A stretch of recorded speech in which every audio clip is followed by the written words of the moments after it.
Hello there. How do you see your name? Is it Hassan Terrell? But anyway, hello there. How you doing? Are you a fan of the Owl House?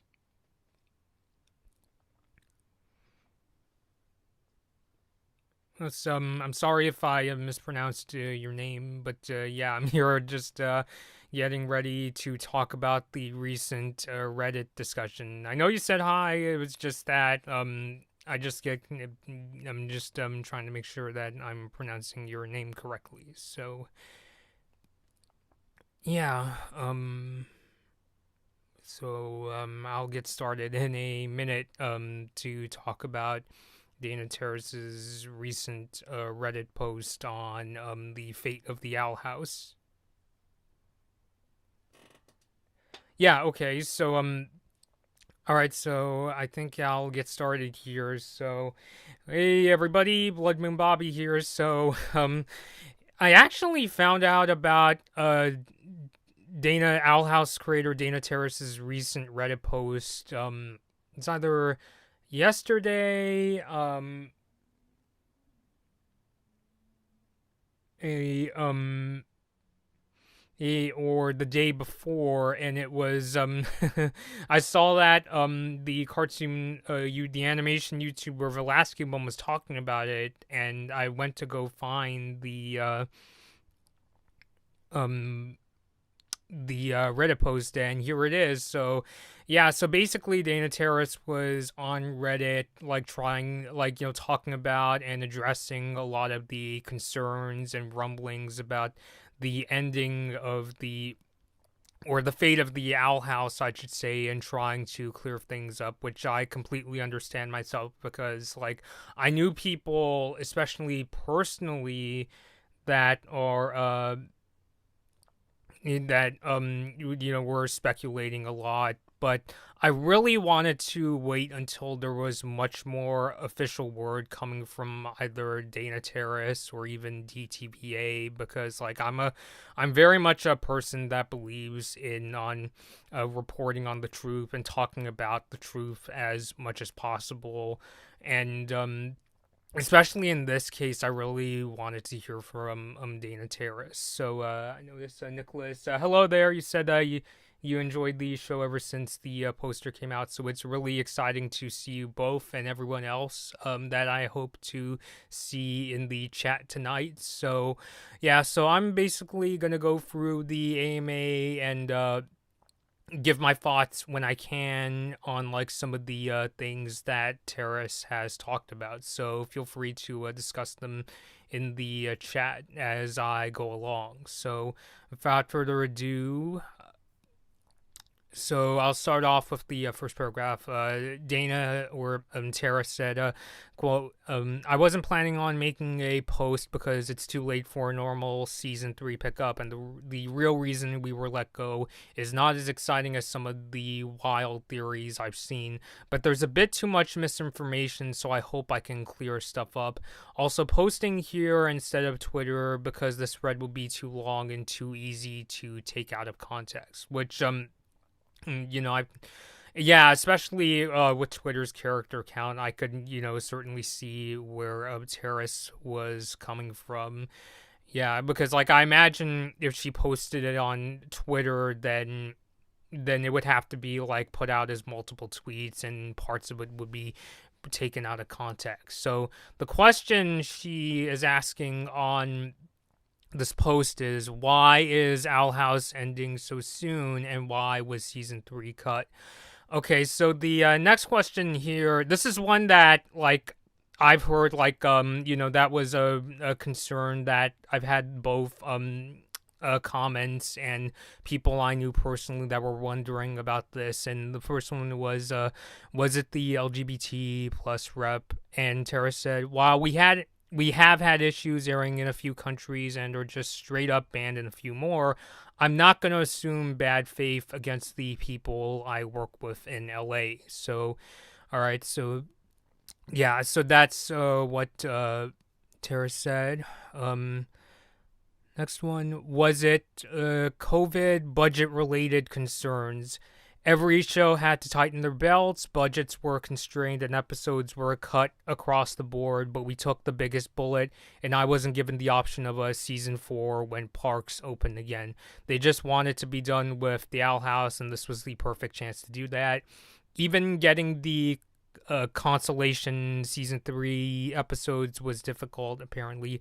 Hard to say. I wasn't allowed to be part of any conversations until I was just told. Wasn't even allowed to present my case. Love the transparency and openness here. This is sarcasm. Yeah, okay, so yeah, for that in itself, especially the part where she was saying that, especially with COVID, and I'm sure, and I remember talking about this a bit with one of my buddies before, that it wouldn't be surprising if COVID did have its share on the impact of the Owl House, especially with making episodes and production and things like that. Not that it was unwarranted, it was for safety reasons. Like, I could understand why there would be difficulties with producing the episodes, but yeah, especially since with the coronavirus and all the financial difficulties, and even just with how difficult it is to work in a team, I could see why Disney would see it as an opportunity to say, hey, let's get like Owl House off the boat, if you will. Something, this isn't a budget reason, but something I think that unfortunately the Owl House missed out on, that I really liked seeing with Star versus the Forces of Evil, is that they didn't get a chance to have like maybe Comic-Con, but I mean like more accessible events. Like, for instance, with Star vs. the Forces of Evil, and even Infinity Train just had one. They had like events at for instance, the Gallery Nucleus. It's basically this like art gallery in Alhambra, California. It's kind of close. It's like a 30 to 45 minute drive from where I live, and the creators of these shows would have these panels, and it was a really accessible way for people to get to meet cast and crew from the show. So like when I went to the Star events, I got to meet like the creator Darren Epstein and some of the actors, including the person who played Star herself, Eden Shears. So I'm not sure. I mean, not that I think that those events would necessarily save the Owl House, but that was something that due to the pandemic and how it wasn't really safe for everyone to get together, I think that was something that I kind of wish that, the Owl House would get an opportunity, maybe after the pandemic, but it's just something I kind of wanted to throw in there. I think it would be cool if it had, because I think it would be a great way to like spread awareness of the show. And also, it's not like going to like San Diego Comic-Con where even just getting into the convention is a challenge. Like, this is well, granted, this is, mostly accessible to people who live in Southern California, but I liked how it was a very accessible event. So even after Owl House ends, I think that they could have some kind of event after the pandemic.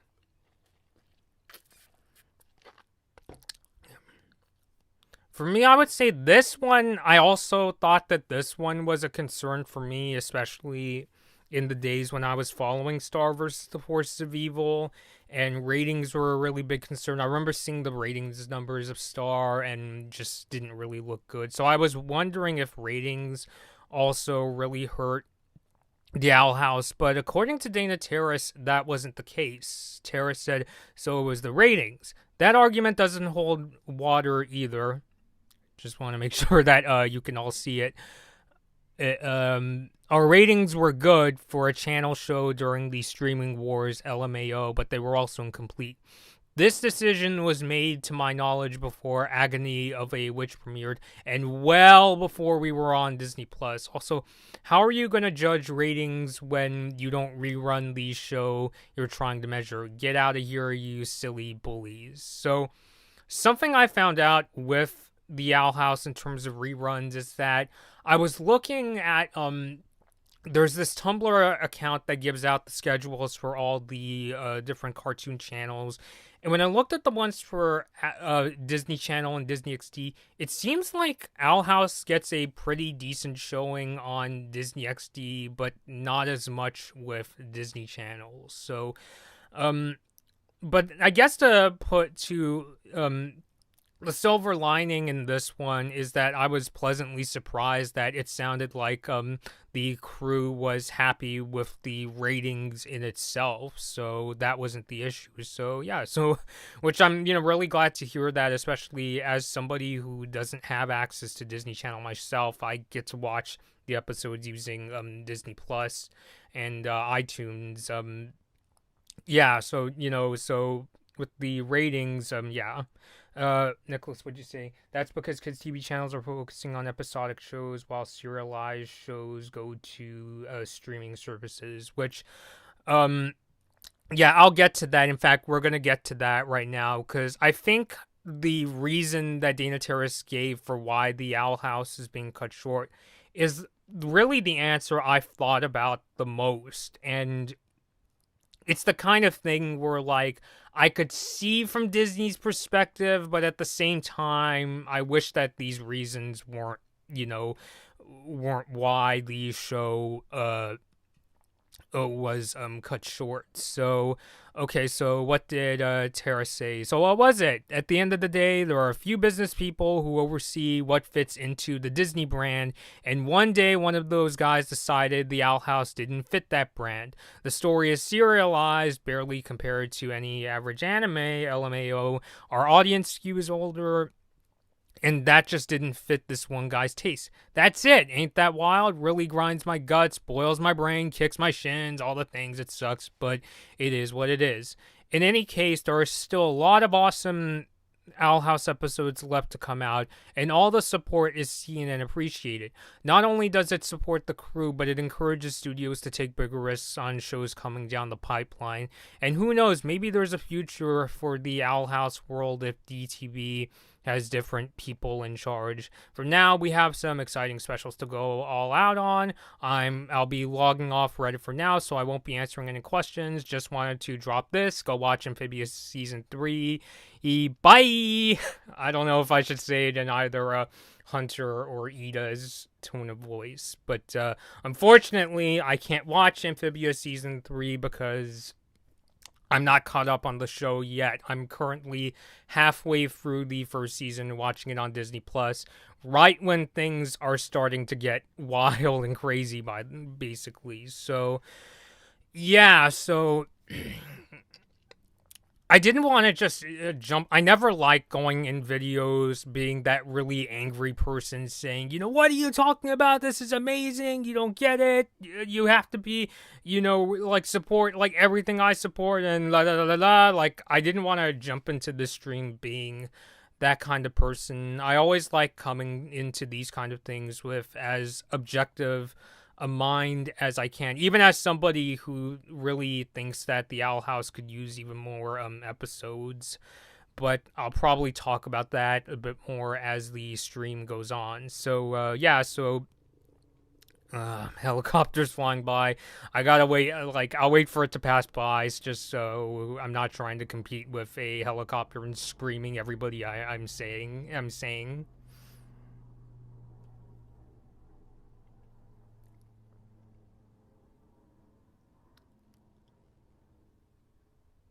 All right, so a helicopter passing by. I just didn't want it to become like a situation. I don't know if you guys have seen Arthur, but there's an episode of Arthur where the teacher, Mr. Rapper, and there's like a daydreaming sequence where he's trying to talk over fireworks, and he has to yell so loud, like you could see like he's like starting to blush and his face is turning red. So I didn't want to exhaust myself to that degree where it's like, this is my take on the Owl House cancellation, and then like potentially losing my voice. So yeah, so on the one hand, the thing I could kind of understand, but I wish Disney wouldn't use this as one of the reasons. Yeah, I see you, Hassan. Again, I hope I'm saying your name right. I know you're there.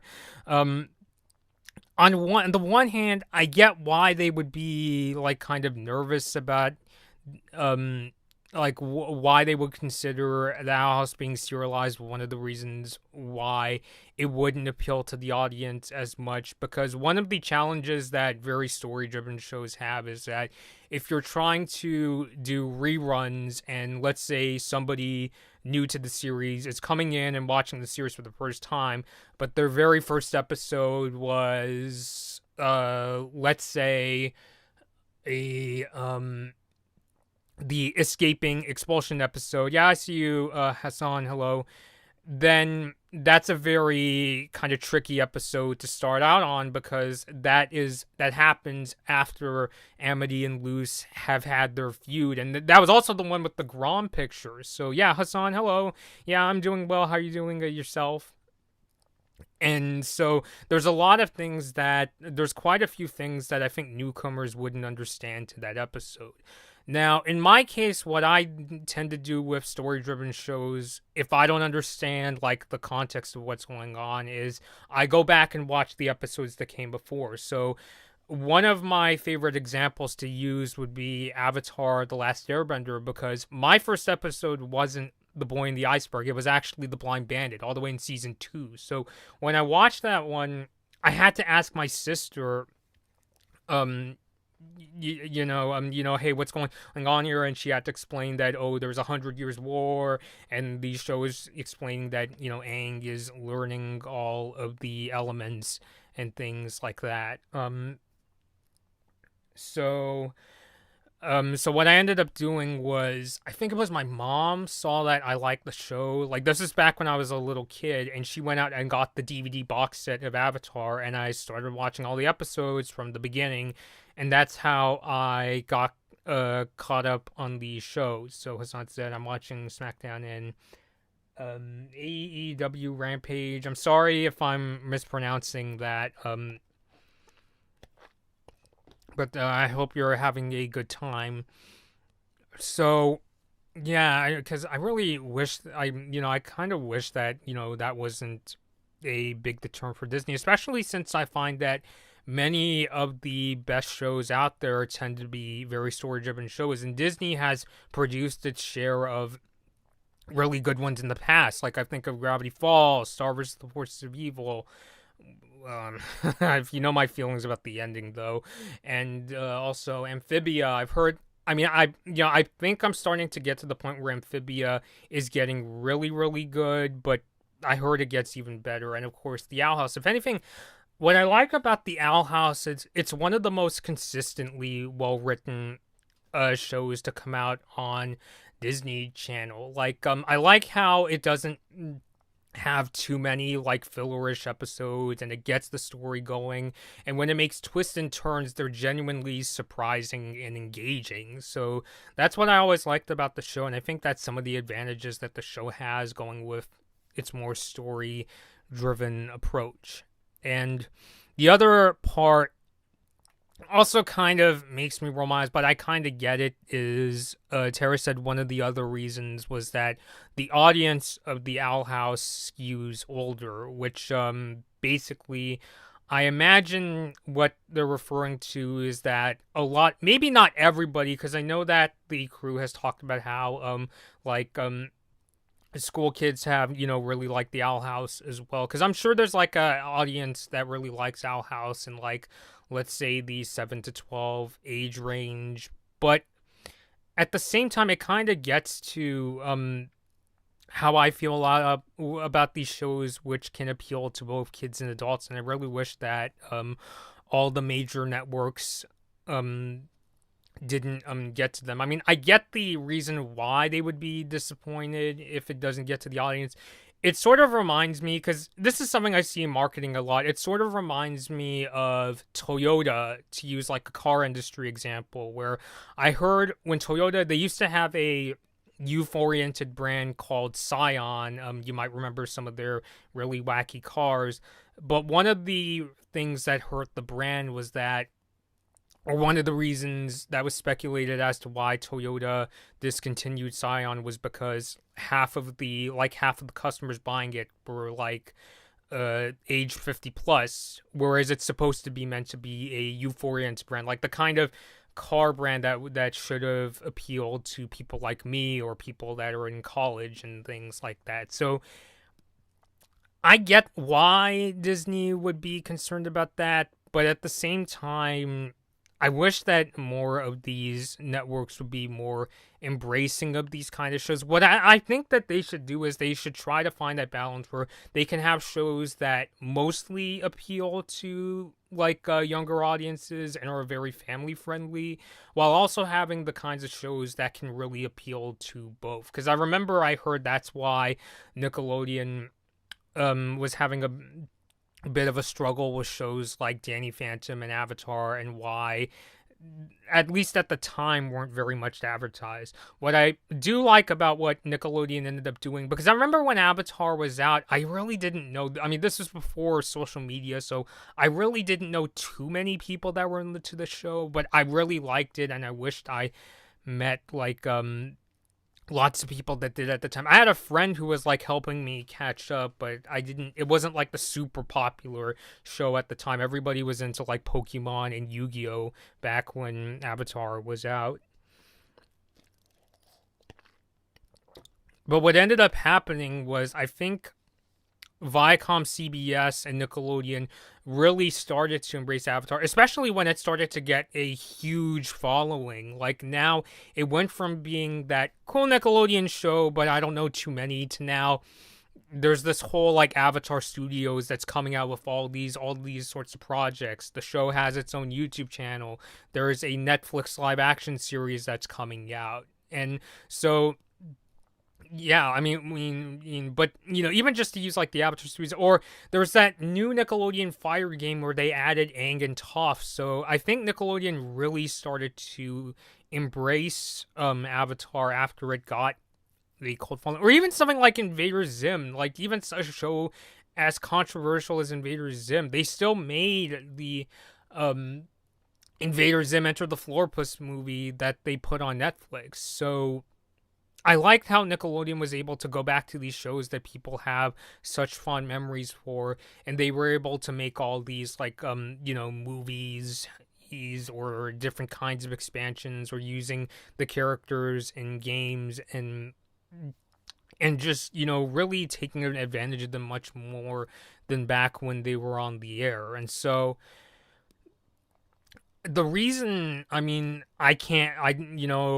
don't want to be super ragey making this stream is, one, I feel like that's not good journalism to me, is when, if I get like super, super emotional. And that's why these days I usually don't get like super emotional with these kind of stories. It still hurts, but it's how I stay objective with these topics. So my greatest hope is that maybe someday shows like The Owl House or Star vs. the Forces of Evil can have their sort of comeback. I would personally like to see like maybe like even like a Disney Plus movie, sort of like what happened with Phineas and Ferb, Candace Against the Universe. I think that would be awesome to have happen with The Owl House or Star one of these days.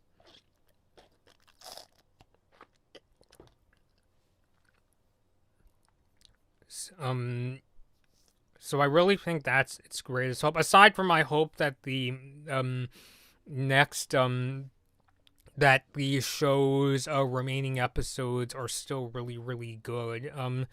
Especially because, like I said before, what I like about the show is that it's one of the most consistently well-written shows I've seen, especially in recent years, to come out of DTVA. And I would like to see some kind of expansion on that in the future. So, because with a lot of shows, like even ones I really like, oftentimes when they have their send-offs, I'm at least like happy that they didn't overexpand. With The Owl House, this is a case where I could get a sense that probably because they're not going to have as many episodes they would like, they have to start like kind of I don't want to say rush, but I kind of get a sense, when I was watching season 2, and they're already like starting to do things like having story arcs where Luce is trying to get home, or how Luce and Amity are like already together. It already feels like the show is wrapping up, and especially after it's had its first big season finale. So I'm just like, whoa. So it kind of just gives me this feeling of it's over already. What do you mean? So at the end of the day, I just hope that in the future that the Owl House can come back. I mean, a comic would be nice, but I would like to see it get to shine on TV where it really belongs, in my opinion, where all these shows really belong. Or I guess a more likely idea would be ending up on Disney Plus. So, I mean, that's just personally how I felt. I am glad that Terrace did go on Reddit explaining the reasons why the show is being cut short, especially because it's kind of scary when things are just left to complete speculation. I mean, I'm not saying she can go into every single itty bitty detail as to why the Owl House may not be around for as long as fans would hope, but I mean, just in terms of like some of the speculation I heard, like it started to go from, without being too specific, it started to go from speculation to some of the speculation I heard was like, teetering into like, questioning like, people's like a character and like ethics and that kind of stuff. So when it gets into that kind of territory where it could really affect like a person's reputation and character and that kind of stuff, then it goes from, oh, we could just like think about, oh, what's going on, to, okay, I want to hear some answers. Maybe I can't get the full story, but at least as concrete as something I want to hear, whether yeah. So at the end of the day, the best thing I could really say is that I am glad that Dana Terrace did this, because as she was saying, and I personally feel this a lot, I even feel honestly kind of misunderstood when I, feel this way. Like when Terrace was saying, there's a bit, too much misinformation, so I hope I can clear stuff up.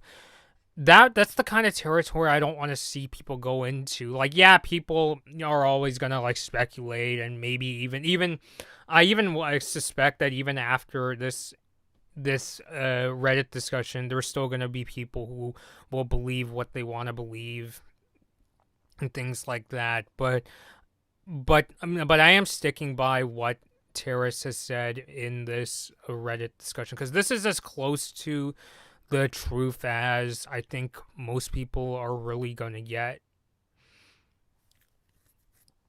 So yeah, I think another important thing to note was when Terrace said this part. I mean, I'll read it again. In any case, excuse me, I burped. In any case, there are still a lot of awesome Owl House episodes left to come out, and all the support is seen and appreciated. Not only does it support the crew, but it encourages studios to take bigger risks on shows coming down the pipeline. And who knows, maybe there's a future for the Owl House world if DTV has different people in charge. So maybe down the road there will be like an executive that comes into DTVA that is open to the idea of more Owl House episodes, and maybe getting Dana Terrace and as much of the crew back to make a movie or maybe even a sequel series. Maybe someday the Owl House will get its own version of Korra. So I mean, as the late Steve Jobs would say, the future is long, but that's all I could really, at this point, all I could really do is hope, because I honestly, I hate it when I get really ragey and emotional with this kind of stuff, because all at the end of the day, I want hope and some answers. So, yeah, for those people watching, what do you think of the discussion that Dana Terrace had on Reddit in terms of answering questions on why the Owl House was cut short and hopes for the future?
So I think I'll keep the stream going for maybe another 10 minutes in case anybody has thoughts on the show or what Dana had to say, or even my thoughts on Dana's discussion. But yeah, Nicholas, you're still here. When you were saying serialized shows are going to streaming services, are you talking about how there are shows like Mandalorian? And I don't know a ton about this show, but I think Squid Game is also, that really popular Netflix show is also serialized, and that's also going to streaming services. One advantage a story driven show has going to a streaming service. I mean, I'm not saying that Disney should just move all the Owl House episodes to Disney Plus. Like, I still think that they should get their time on Disney Channel as well. But the nice thing about that is that there isn't really a risk of, oh, what if somebody watches a rerun and they don't understand the story and they end up clicking off. The nice thing is that they can go like in the order of the story, because what often happens on streaming services is they tend to release the entire season in like, in one go, rather than just um you releasing it weekly like you would see with something like the Owl House. So the nice thing is that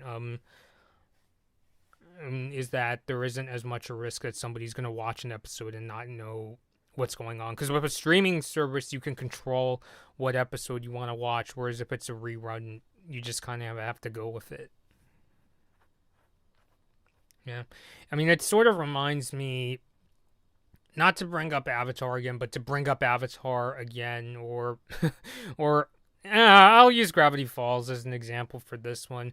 This isn't the first Gravity Falls episode I saw in whole. I just saw a bit of this. Was my college bookstore was airing Disney XD, and they were playing the episode where with the wax statues, the one with Larry King, rest in peace. And funny enough, that watching that, it's not that it's bad, but it kind of gave me this impression, because I was new to the show, that, oh, Gravity Falls must have like celebrity cameos, which, I mean, I've heard the show has had its celebrities come and voice characters. Like, I've heard that people like Jon Stewart and Neil deGrasse Tyson have come in and voiced characters on that show before. But being a first timer, it sort of gave me the impression that, oh, every episode works like that, even though that's not the case. It happens, but yeah. Yeah, but that doesn't reflect on Gravity Falls as a whole. So, yeah. Nicholas said Disney Plus releases episodes every week on Wednesday now.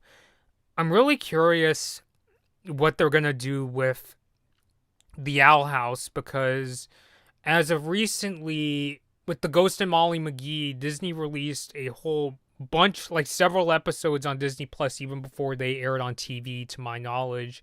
Whereas with Amphibia, you still can't watch the first episode of the third season of that show. So I don't know why the rules differ for those two shows. I mean, the only thing I can guess is that maybe because Amphibia has already, it's in its third season, whereas because the Ghost and Molly McGee is a new show, they could bend the rules and that kind of stuff.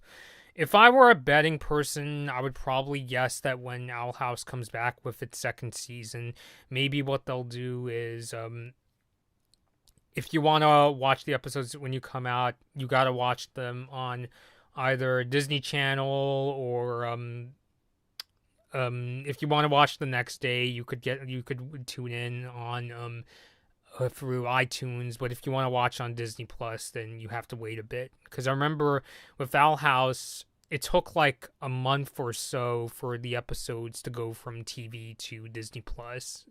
So, I mean, maybe not a month or so, but definitely it wasn't immediate. So, I don't know, Nicholas, what do you think the release schedule is going to be like when the rest of the Owl House's second season and its third season specials come out?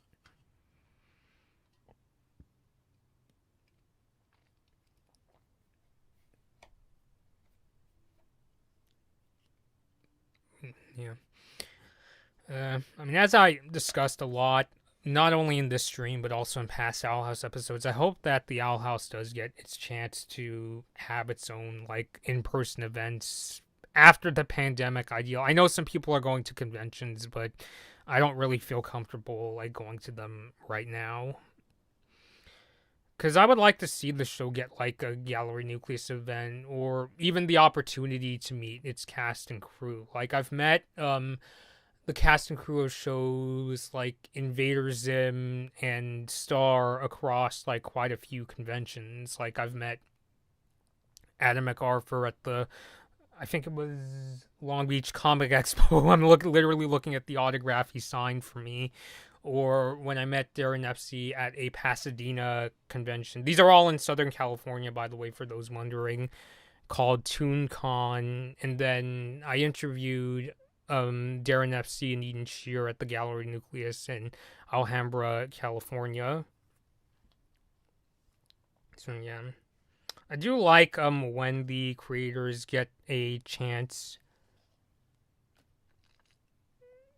It's to go across, not just in California, but I also know that like Darren Epsey has been the Star versus the Forces of Evil creator. Darren Epsey has been to events in like New York and Mexico to meet with fans. I mean, right now it's risky because of the pandemic. Heck, I mean, I don't even feel good like leaving my own house, to be really honest. But yeah, um, Nicholas said they just released the second half of season 2 as 5-episode batches. Which show did they do that with? Is it Amphibia? Because I think that series is wrapped up its second season. I mean, they're in their third season right now. I'm not talking about the entire series, but they wrapped up their second season like a while ago, I think.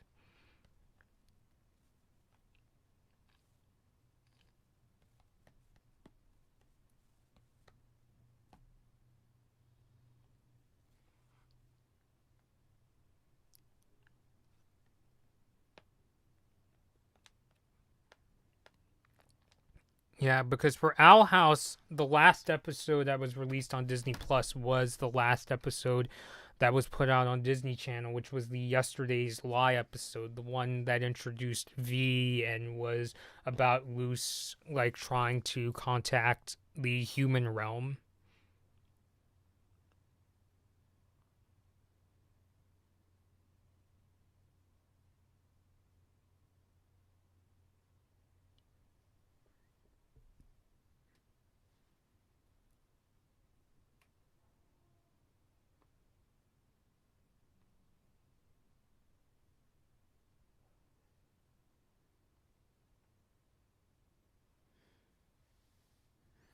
So, anybody just joining in, I'm talking about the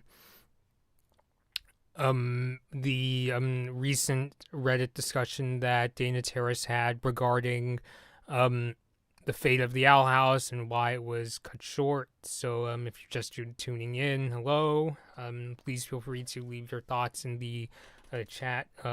Nicholas said, I'm saying most of Disney Channel shows will release 5 episodes of their shows on Disney Plus. Yeah, so they're probably going to do that with Owl House after it's aired its first 5 or the next 5 episodes, I should say, and then maybe another 5, because I imagine how many episodes, I keep forgetting this, how many episodes was season 1? I think it was like close to 20, if I believe. I'm double checking on my iPad. It was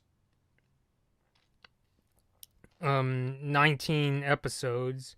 So it's probably going to be a similar situation with the Owl House's second season.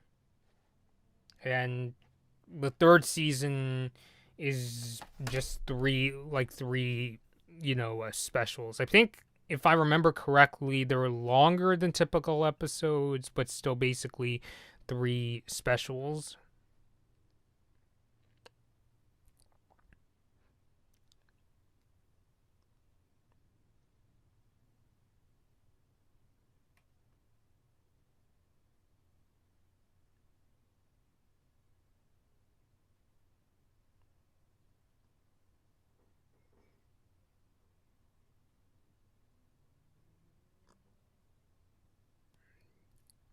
Yeah, I mean, I think the thing I don't want to see DTVA go into is I don't want them to like go into like a super safe direction, kind of like what I've seen with Nickelodeon's current lineup. Because I like shows like the Loud House and the Casa Grandes. I think they're okay, but I really miss when they used to do story driven shows, or even when they went into like some deeper themes with shows like Hey Arnold. I mean, I don't like the mindset of like turning every show into like a dark, heavy, story driven show, because I think there's still a lot of value in like comedic shows that are more lax and you can watch any episode and you'll be just fine. There's still a lot of value in those. What I'm basically saying is think it would be best if these, like, if the cartoon channels found a more sort of balance rather than trying to cater to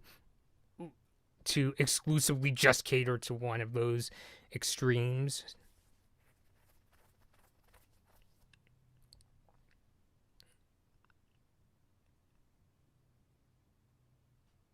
Yeah, because even though I admittedly it can be really tough for me to get through shows like Owl House or Infinity Train, I will say that like the most memorable experiences I had, not just because of like shock value or anything, but because I was still like glad to find out how things turned out. Like comes from shows like that. I remember being like super freaked out when I saw the third season of Infinity Train because of a major death scene.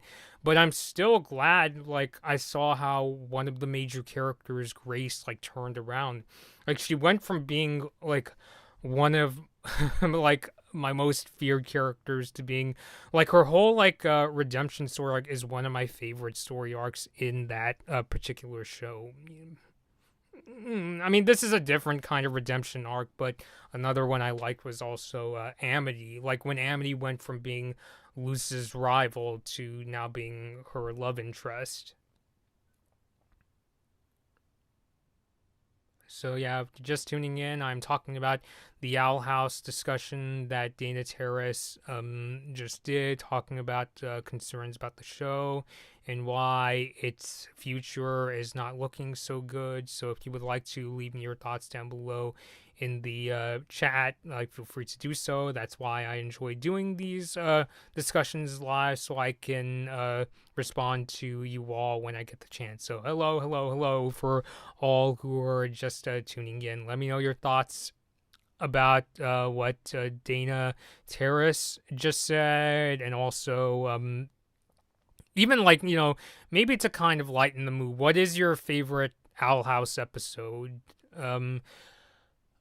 My favorite, I would still probably say, is still I think it's Understanding Willow, the one where they go back into Willow and Amity's past and see what damaged their friendship. I still say it's one of the best episodes. So hello, Hassan. How are you? Are you enjoying your show right over there? But without question, my favorite season 2 episode has to be Echoes of the Past, because it's the one Owl House episode where it really kept me guessing. It's surprising because you would think with King, not that King's a bad character, but you wouldn't think that like this episode would be so well written or like so like genuinely surprising. But it's the one Owl House episode that really kept me guessing, and I was really sympathetic to both King and also Ida. Not to get like, if you haven't seen the episode, I won't tell you what happens with Ida in that one, but my goodness gracious, that's my favorite episode of the second season, and I could see why it was one of Dana Terrace's favorite episodes to work on as well. And another good one was Knock Knock Knocking on Hootie's Door, especially Ida's segment where she comes to terms with her curse. And again, I won't spoil if you haven't seen the episode. Like, not to like make fun, because I know catching up on shows can be really difficult if you've got like a tight schedule. That's why I'm also not caught up on Amphibia yet. Unfortunately, gotten spoiled. I know what happened to Marcy, kind of know what happened. I know she gets like stabbed in like the chest, although it's not as bloody as I'm making it sound, but still, like, it's still really intense stuff. Like, my friend has told me that season 2, many of the episodes get really intense. So, oh boy, I feel like I'm gonna be watching. I mean, like, when I watch these kind of intense shows, I just feel like I'm driving on like a really like bumpy, rocky road and like a Toyota, like a Land Cruiser SUV, like one of those SUVs that's super capable, but you end up like getting rocked back and forth, and it feels like there's an earthquake in the car and that kind of thing. But the adventure is still what makes it fun. Man, I mean, yeah, I mean, if it wasn't for the pandemic and if I could afford like to rent like a Toyota 4Runner, I'd like to drive on this like mountain course up in Mammoth Lakes, which is it's this like really mountainous part of Northern California, and it's legitimately relaxing. I miss going there. So, I mean, not to get into like my personal life and that kind of thing, but I miss doing that. Do you like Venom 2? I admittedly haven't seen either of the Venom movies. I've seen bits and pieces of Venom, of like the first Venom, like clips on YouTube, and it looks interesting, but yeah. Pastel Kid, hi, how you doing? I'm pretty sure season 3 just aired a few weeks ago for Amphibia, which, yeah, like I've heard about the episodes that have been coming out. I haven't been following Amphibia too closely because I'm still in the middle of season 1, but I know that the show gets really intense at times. So, yeah, as Hassan said, let COVID-19 go away. Oh boy, I hope by this time next year, things like conventions. I mean, they're starting to open back up, but I hope it becomes much more like safe to go to those conventions. I mean, with this YouTube channel, the nice thing about it is that I can discuss um news topics just from like the comfort of my home, but the downside is I can't really do interviews, and especially I imagine because I know I'm not like a teeny tiny channel. I just hit 600 subscribers, woo. But the most effective way I've gotten to do interviews with like cast and crew is literally going up to them in person and saying, hey, like we do YouTube, can we interview you, and that kind of stuff. So yeah, Pastel Kid, yeah, season 1 has a ton of filler episodes. Yeah, really. When I was talking about why I said Owl House is one of the most consistently well written DTVA shows. What I liked about Owl House is that there aren't as many filler episodes, and even when there are like some that get a little fillery, they're still fun. Whereas in Amphibia, there's like I don't know, like I don't want to say half of the first season, but there's a good amount of season 1 episodes where I'm just like, establishes the characters, but I wish the story would get going a lot sooner, and that's what I liked about shows like Owl House, where it gets the ball going like pretty early on. I think in a way this show doesn't bother me as much. Star vs. the Forces of Evil kind of did that, in that the later episodes were the ones that got really story driven, and you had to like stop yourself for a break. But I still liked a lot of those first season episodes, like Blood Moon Ball or the Fortune Cookie episode. There's some that I really don't like Lobster Claws, but for the most part, I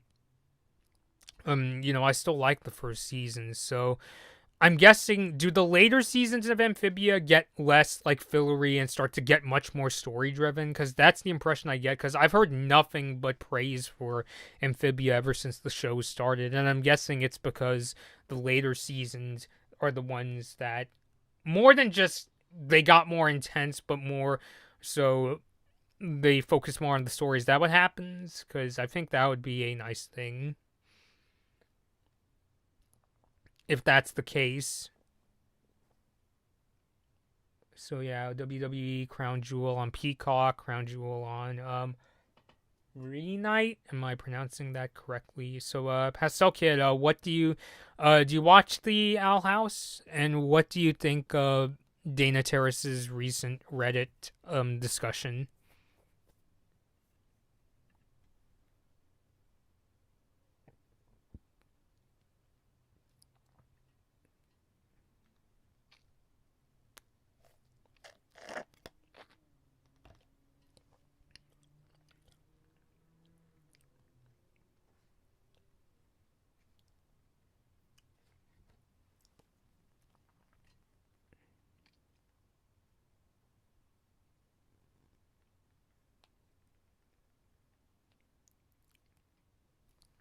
Yeah, so oh yeah, I watched the Owl House. Yeah, because yeah, I was talking about the Reddit discussion that Dana Terrace did. Would you like me to go through the discussion again? I'll do it like kind of quick since I already went through a lot of my thoughts, but I'll talk about my overall thoughts on the end if you'd like. Um, Someone said Loud House is cool. Yeah, I mean, I watched quite a few Owl House episodes, and it's all right. But I'm glad that if it is like a show that you really enjoy, I think that's wonderful. So yeah, so I think it's really good that you found a show that you really enjoy. I mean, I never take that away from people. Pesto Kid, but I've heard that some executives said that the Owl House didn't fit the Disney brand.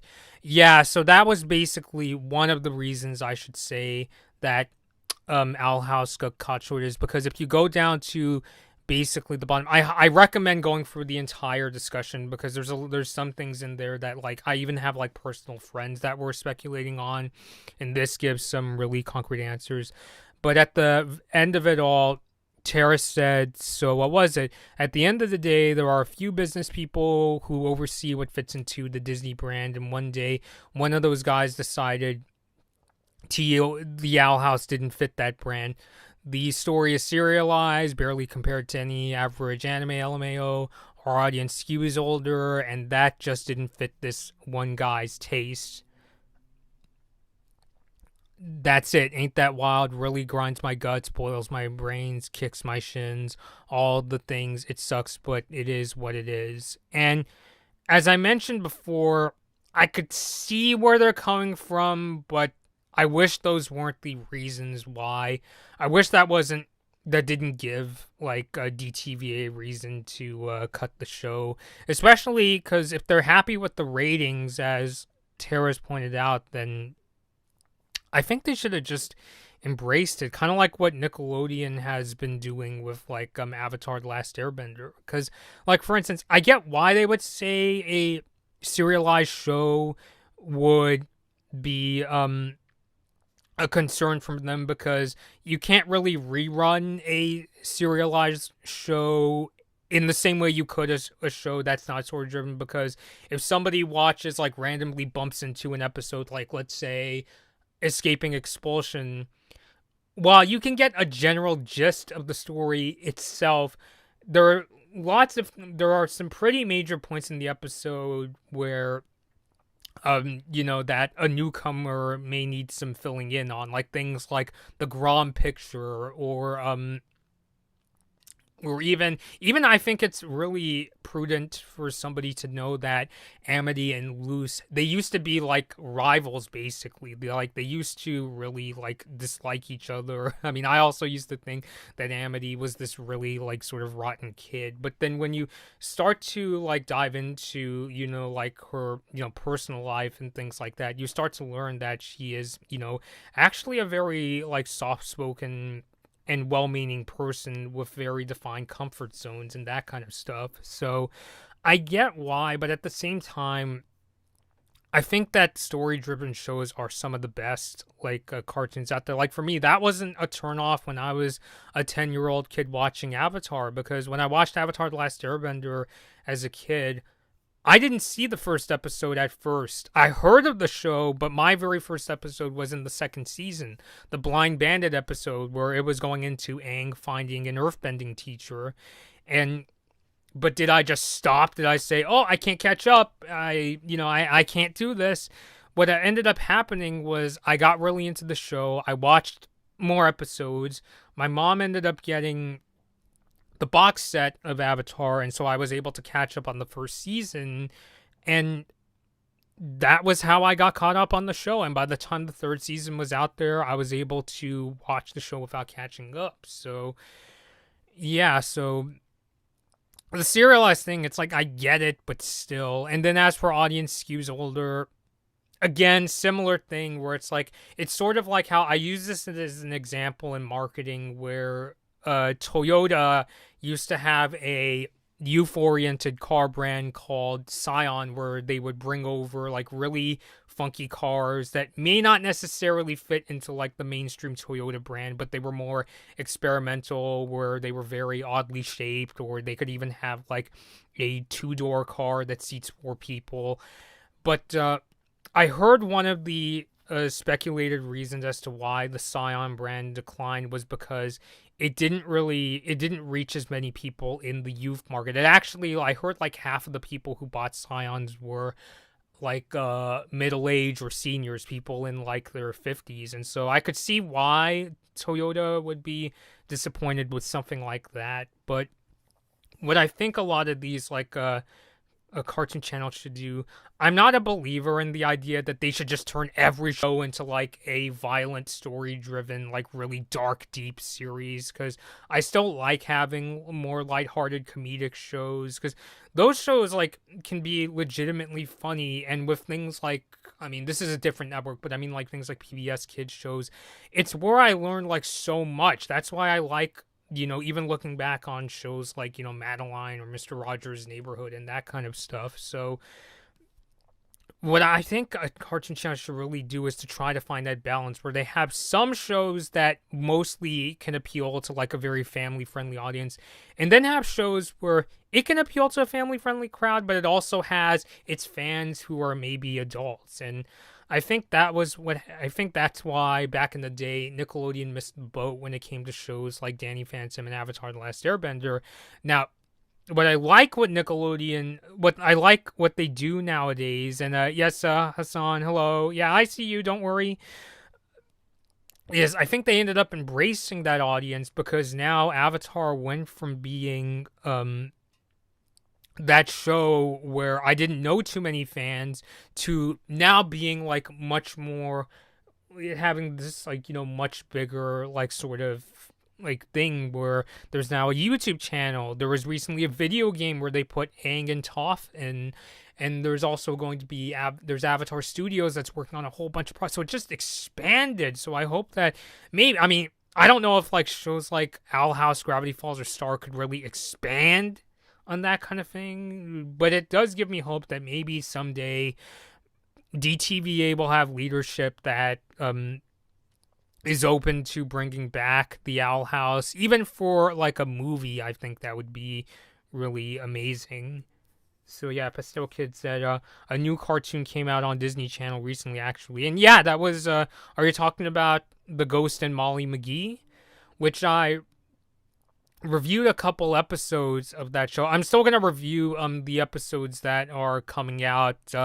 Just this week I've been busy discussing all sorts of news topics, like I just did that a trailer reaction of Home Sweet Home Alone. Spoilers, that trailer or doesn't look very good, but there is an Easter egg in there that I thought was really awesome, and in a way it kind of gave me this like jolt of nostalgia where I went back and listened to a lot of the songs from the second Home Alone movie. That film still, it's one of the few movies where I enjoy just as much today as I did when I was a little kid watching the movies with my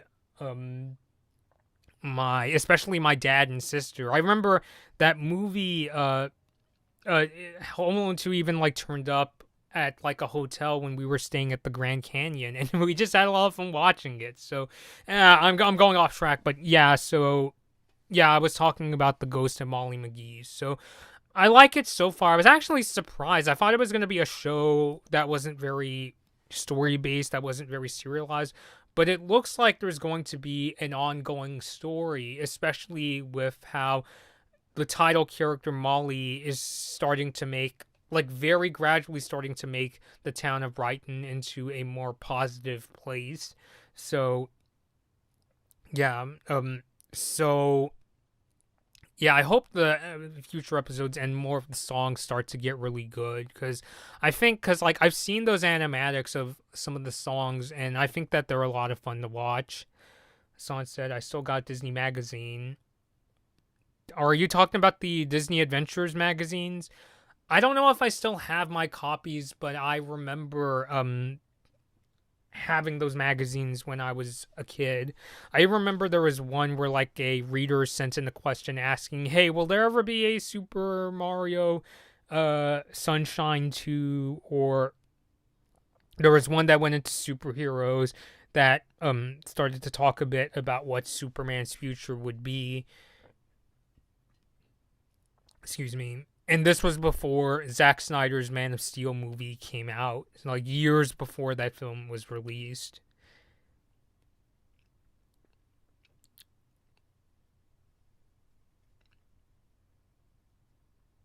Yeah, but yeah, so I guess I'm not the only person that thought that like Amphibia had like quite a few filler episodes.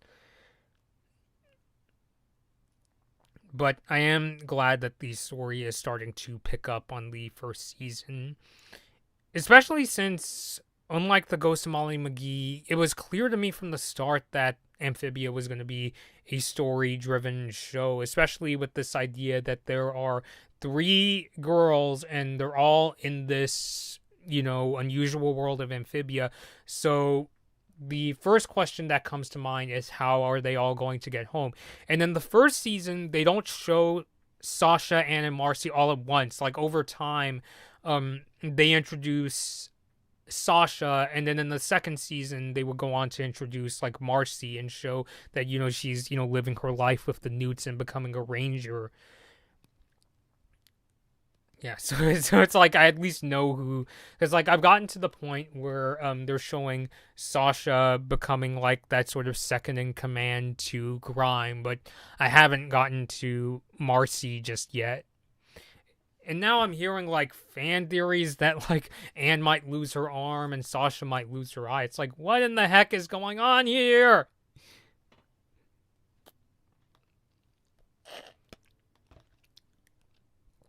I almost feel like one of these days, if I get to the later Amphibia episodes, I almost want to film like a scene where it makes it look like I'm jumping out this window out of panic. Because it's like Marcy got stabbed, ah! And just make it look like I fell out of my window. Yeah, I mean, I don't think I could pull that off, but it's kind of fun to think about where imagination, there are no restrictions,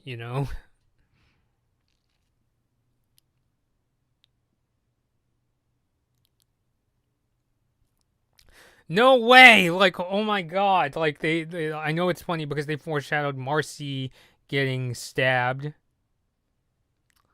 Oh, I had no idea, because I'm not caught up on the show, but I had no idea they foreshadowed that scene, so yeah, because I see those screenshots all the time of Marcy getting stabbed, but like I didn't know it was foreshadowed. So it's like, is Anne gonna lose an arm?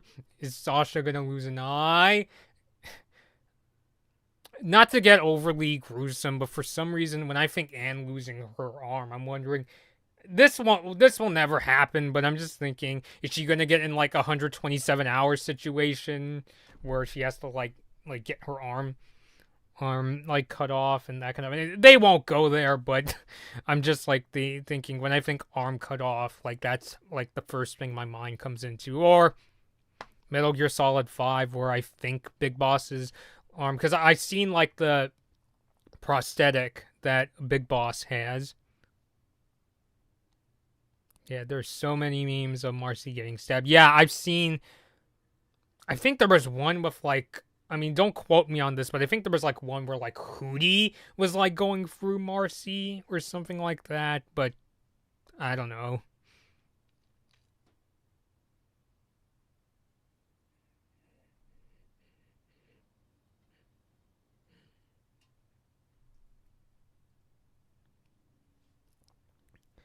Yeah, but I'm currently taking a break from Amphibia so that what I didn't want to do was I don't want to like do Amphibia review streams right now and confuse people into thinking I'm talking about the third season.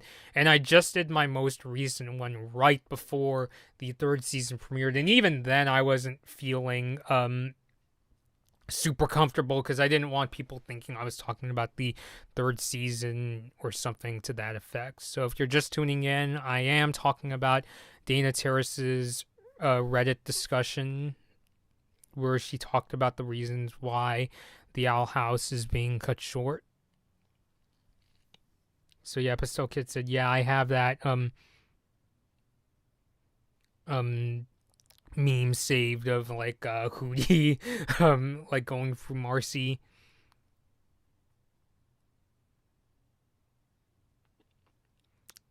But yeah, Amphibia is just gonna be one wild ride. I'm probably gonna be screaming like Will Smith in The Fresh Prince of Bel-Air when he was trying to cook that flambe, and he's like and like flailing his arms. That I always turn to that whenever I watch a really intense show, and I need to release all those really intense feelings. But yeah, that scene in itself, that's what I haven't seen every Fresh Prince episode, but I've kind of jumped around HBO Max watching several of like the especially the more comedic Fresh Prince episodes, I would say. So, all right, Pastel Kid said, "Oh, sorry, I gotta go eat dinner." Yeah, no, it's been really fun, like discussing Owl House and Amphibia with you. I hope I can get caught up soon. So yeah, it was nice to see you. So I'll see you later. Son said it's almost 11. Are you on the East Coast? On the West Coast, Pacific time specifically, it's almost 8 o'clock.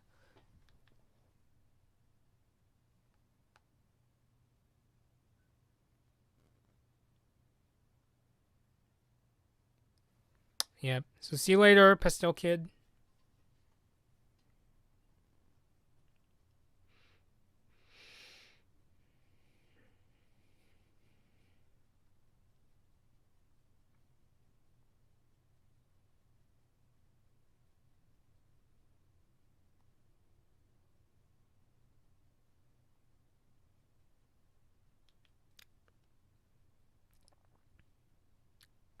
Yep. So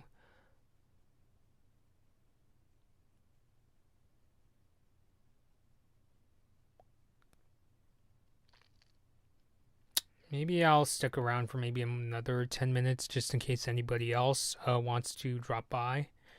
While I'm here, I am gonna be doing another stream tomorrow night with my buddy Ross on both the Animal Crossing update and the announcement of the pricing for that Nintendo Switch Online expansion. So yeah, just to very quickly go over my thoughts on what I've seen so far. I do like the much of the announcements for the Animal Crossing New Horizons update. Yeah, like things like Brewster coming back and also Captain's return. Um I know that they said that it'll be possible to set up even more shops because as much as I get that New Horizons is supposed to be super customizable, what I always liked about Animal Crossing was the games, or I should say the characters in much of these shops and events that the game already gave like players over the years. So I think it would be best if New Horizons could do a bit of both, where you could literally go around the island, build it the way you like it, but also bringing back characters like Katrina and Brewster. So yeah, and then also Nintendo Switch Online, where they announced the pricing of the expanded version, which, yeah, as I said on Twitter, it looks pretty pricey, but I'll save that for tomorrow night. So I'm gonna be doing that stream at 8:30 p.m. Pacific time. I can't do it earlier because tomorrow I've got some errands to do earlier in the day.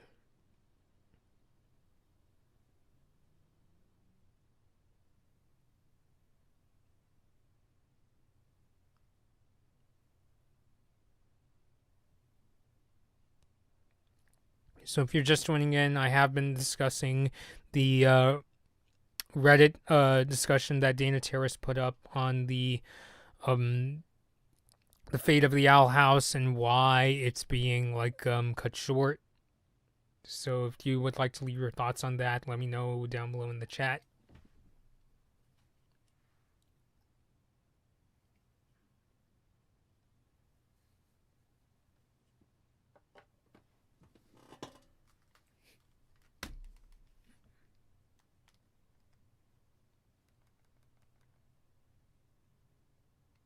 I was actually in the middle of playing Super Monkey Ball. I am playing um Banana Mania. I'm not sure how well you could all see it, but I'm actually getting surprisingly good at Monkey Billiards. I used to suck at that game when I was a kid, but now it's one of my favorites to play in Super Monkey Ball Banana Mania. And I've also played it a bit in the first Super Monkey Ball game, which I still have on my GameCube.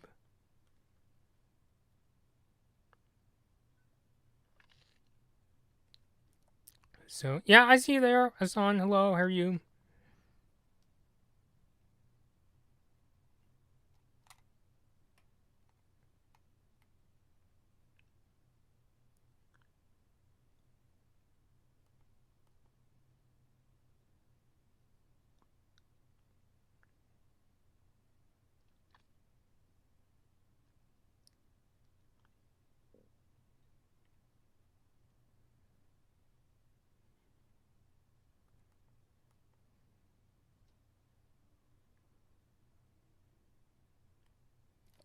Yeah. I think on top of creating a good story with great characters, another really amazing thing I got out of covering the Owl House is, I guess, putting aside the story.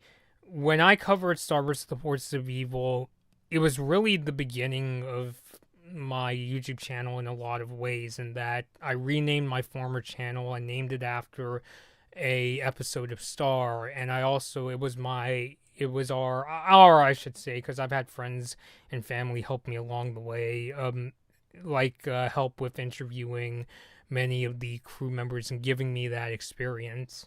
And even though I can't meet Dana Terrace and the crew right now, I already feel like I'm learning a lot in terms of how to interview people who work in the animation industry, and just in terms of how what's the best way to talk about things with the community as a whole in my own a special way, if you will. Not to sound like I'm starting to talk like Mr. Simmons from Hey Arnold, but I like doing what I do and the way I do it, and trying to find ways to set myself apart from the other animation channels and not just slashing and burning.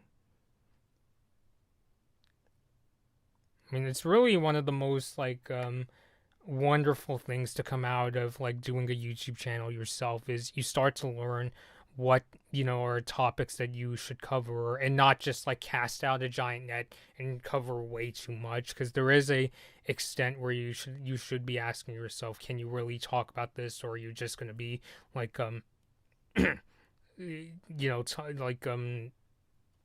not know what you're talking about, and that kind of stuff.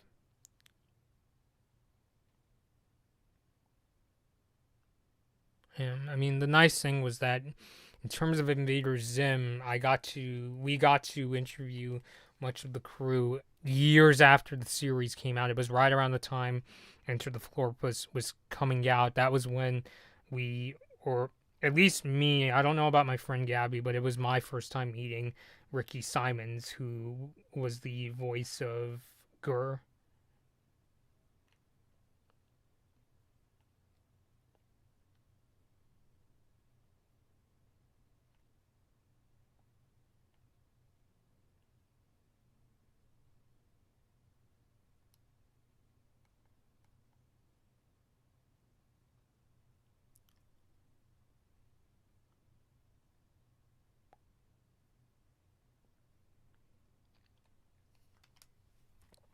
So a few more minutes here, in case anybody else has something to say about the Owl House discussion that Dana Terrace had on Reddit.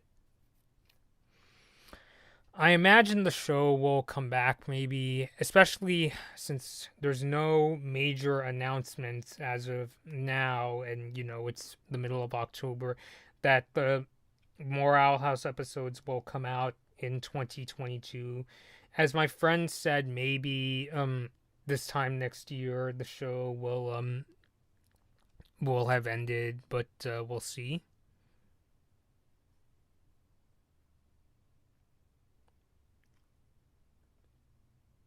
So I guess the one upside of finding out now that the show doesn't seem, or that it seems like the show is ending, finding out now, is that there's at least something to still look forward to. It's not a case where it's like, oh, that's it, it's over, or see you later.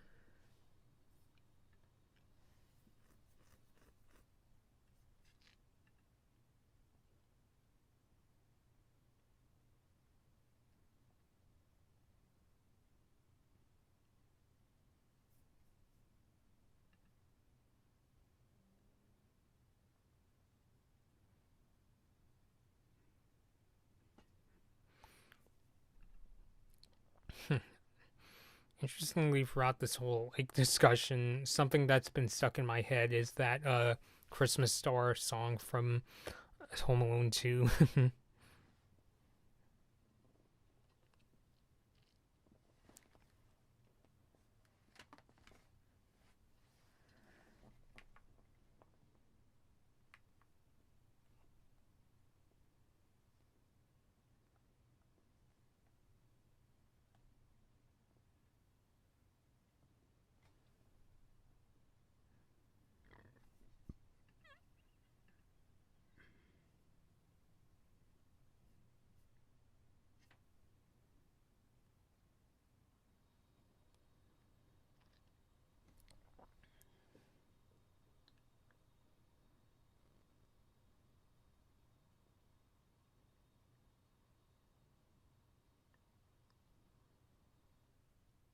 All right, so I'm gonna end things off here. So thank you